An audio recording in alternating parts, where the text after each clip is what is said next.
ये कहानी है 1938 की, कैरली नाम के एक आदमी की, हंगेरियन आर्मी में, और वो उस कंट्री का बेस्ट पिस्टल शूटर था।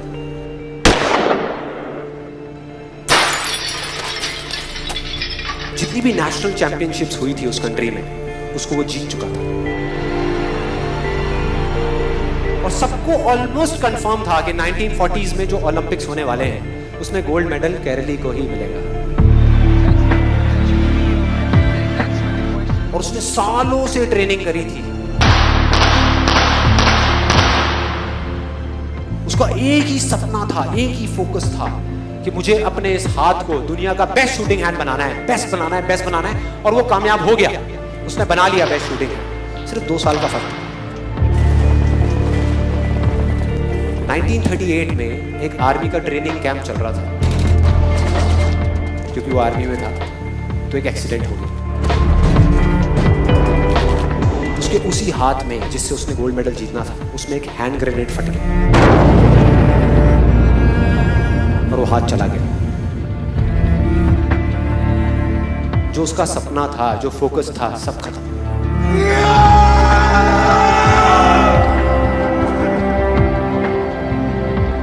उसके पास 2 रास्ते थे। एक तो ये कि वो बाकी की पूरी जिंदगी रोता रहे और कहीं जा करके छुप जाए, या अपना जो गोल था जिस पे उसने फोकस किया हुआ था उसको पकड़ करके रखे। तो उसने फोकस किया उस पे नहीं जो चला गया था, जो उसके पास नहीं था। उसने फोकस किया उस पे जो उसके पास था।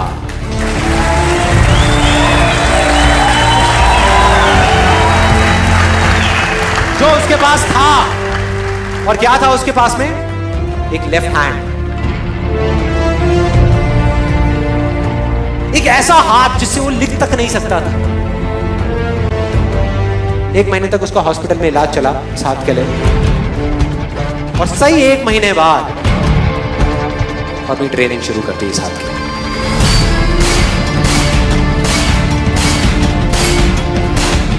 ट्रेनिंग के 1 साल बाद, मतलब कि 1939 में वो वापस आया।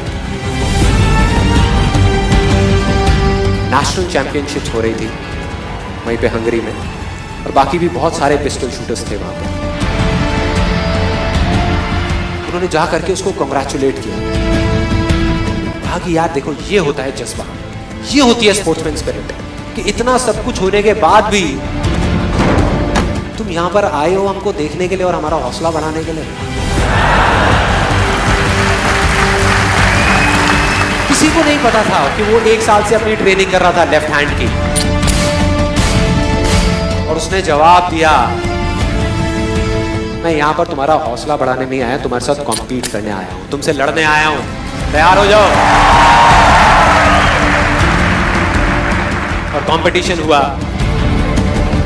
बाकी सब वहां पर जितने भी लोग थे वो कॉम्पीट कर रहे थे अपने बेस्ट हैंड से।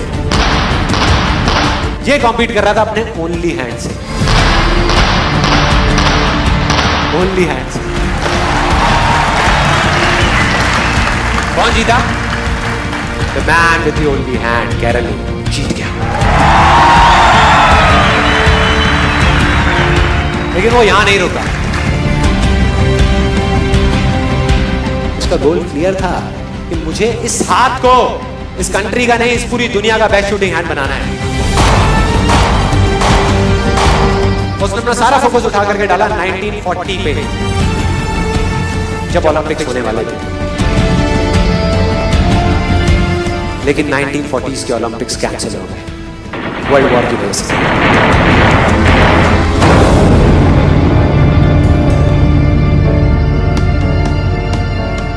उसने अपना सारा फोकस उठा करके कहां डाल दिया?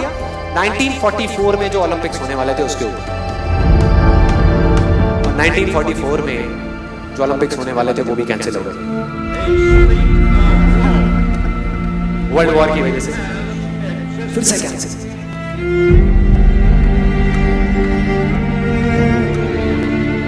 उसने अपना सारा फोकस उठा करके डाल दिया 1948 के ओलंपिक्स में।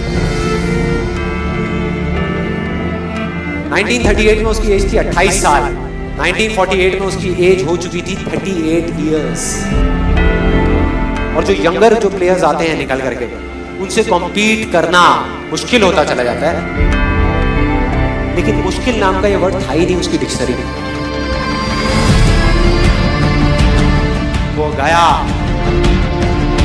पूरे वर्ल्ड के बेस्ट शूटर्स आए हुए थे जो अपने बेस्ट हैंड से कॉम्पीट कर रहे थे, और ये अपने ओनली हैंड से कॉम्पीट कर रहा था। और कौन जीता? The man with the only hand.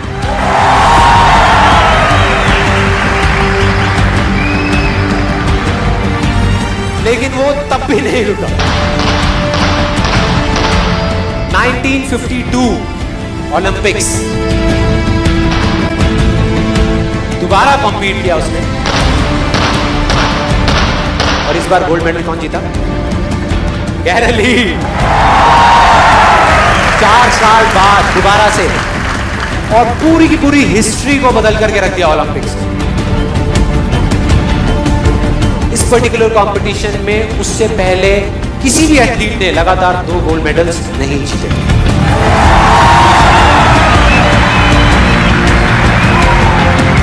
अब किसी भी लूजर के पास चले जाओ, उसके पास लिस्ट होगी बहानों की कि मैं इस वजह से फेल हुआ अपनी लाइफ में, इस वजह से मैं कुछ नहीं कर पाया। बहुत लंबी लिस्ट है। और दूसरी तरफ विनर के पास चले जाओ, उसके पास में 1000 वजह होगी वो ना करने की जो वो करना चाहता है, सिर्फ एक वजह होगी वो करने की जो वो करना चाहता है, और वो कर जाएगा।